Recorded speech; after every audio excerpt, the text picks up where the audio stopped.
The months of September and October are the prime time to plant your cool season food plots for white-tailed deer.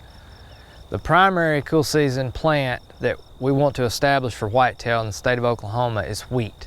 It's cheap, it's easy to establish, deer love it, and it's adapted to a wide variety of soil types. If you're going to establish a wheat field, there's two ways: broadcast, and we do this at rates of about 90 to 110 pounds of seed per acre, or drilling, and we do that at about 75 to 90 pounds of seed per acre. And if you drill the seed, it needs to be about a half-inch deep.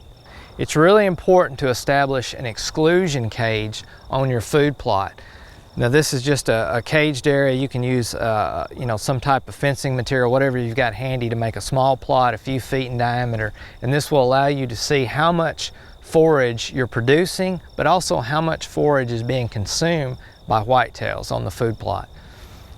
The plot should be at least a half an acre, but really 2 to 3 acres is the kind of the bare minimum. Smaller than that, then deer usually consume the food plot really quickly, and it's just not attractive for very long.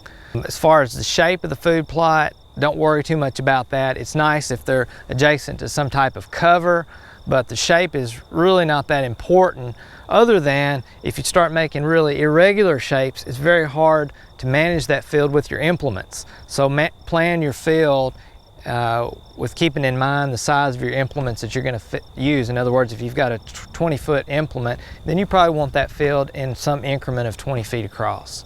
For more tips on how to manage food plots for whitetail deer, you can check out our new food plot guide that's found on the website.